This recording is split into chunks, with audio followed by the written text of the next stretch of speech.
Un peu plus de 4 heures après le départ, le marathon de Boston a basculé dans l'horreur. Parmi la foule rassemblée autour de la ligne d'arrivée, pour ce qui devait être une fête pour les participants, leurs familles et les spectateurs, 2 bombes explosent coup sur coup et sèment la terreur et le chaos. Aussitôt, alors que le chef de la police appelle la population à rester chez elle, le président Obama promet un renforcement des mesures de sécurité. J'ai demandé à tous les services du gouvernement de se mobiliser pour protéger la population, d'accroître la sécurité aux États-Unis autant que nécessaire et d'enquêter sur ce qui s'est passé. Un nouveau drame qui rappelle forcément de mauvais souvenirs aux Américains et que personne n'a pu empêcher. À Boston, mais aussi à Washington et New York et dans les autres grandes villes du pays, tous les services de police ont été mis en alerte. La Maison-Blanche parle d'actes terroristes. Le choc et la psychose s'installent à nouveau aux États-Unis. On a vu la première bombe exploser, des gens propulsés par terre. Il y avait des familles partout avec des enfants et qui hurlaient, qui criaient partout. Il y a eu ce bruit très fort et puis des gens affolés et le chaos tout autour. Un chaos qui transporte les Américains 12 ans en arrière avec des images de fumée, de panique qu'ils espéraient ne plus jamais revoir.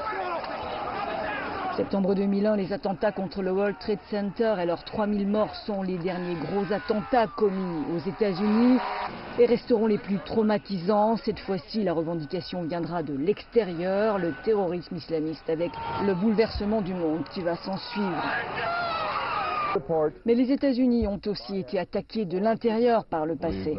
En 1995, une voiture piégée explose au pied d'un immeuble fédéral à Oklahoma City et fait 168 morts et plus de 500 blessés. En 1995, Timothy McVeigh, un sympathisant de milices et groupuscules d'extrême droite, est reconnu coupable. La même mouvance est responsable un an plus tard d'un attentat lors des JO d'Atlanta. Des groupes de plus en plus nombreux et source d'inquiétude selon un rapport paru en mars qui enrôle des enfants sont surarmés, racistes et farouchement anti-gouvernement. Les explosions de Boylston Street, explique notre correspondant sur place, ont brisé l'espoir de la nation qu'après le 11 septembre, cela ne se reproduirait plus. Cela s'est reproduit. La terreur est de retour en Amérique et un jour après, beaucoup craignent ici que ce ne soit pas la dernière fois. Stefan Grobe, Euronews, Boston. Nous rejoignons maintenant notre correspondant aux États-Unis, Stefan Grobe, à Boston, où ont eu lieu les 2 explosions ce lundi. Stefan, quelle est l'atmosphère à Boston aujourd'hui? Que se passe-t-il? Eh bien, Marc, c'est une atmosphère très étrange. D'un côté, la ville est toujours sous le choc. De l'autre, vous pouvez voir autour de moi les gens reprendre leurs activités quotidiennes. La plupart des coureurs sont restés. J'ai parlé à plusieurs Européens qui étaient présents hier. Ils refusent de changer leur plan et comptent rester jusqu'à la fin de la semaine pour profiter de leur séjour ici. Il y a donc des émotions très partagées à Boston en ce moment.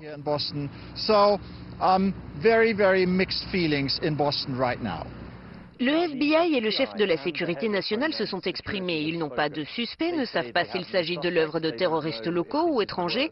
Que savons-nous au juste? Les policiers n'en sont vraiment qu'aux prémices de l'enquête. Ils sont actuellement en train de regrouper plusieurs informations. Ils visionnent des vidéos de surveillance, des photos et des films tournés par les particuliers.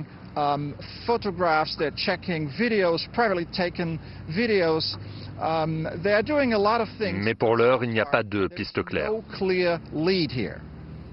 Le président Obama a prévenu hier qu'il ne fallait pas tirer de conclusions hâtives. Nombre d'Américains l'ont pourtant sans doute déjà fait. Les Américains ont-ils plus peur d'une menace d'origine interne ou externe?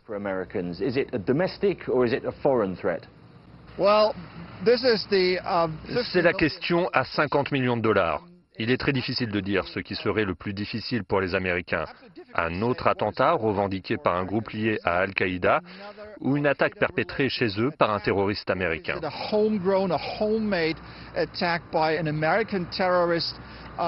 Cela nous ramène au drame d'Oklahoma City en 1995.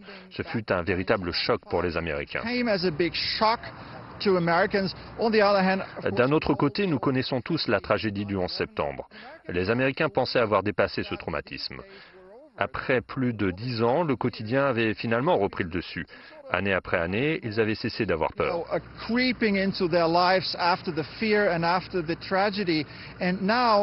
Et maintenant, ils se rendent compte que la terreur est de retour, que tous les moments difficiles, les pensées les plus noires sont revenus.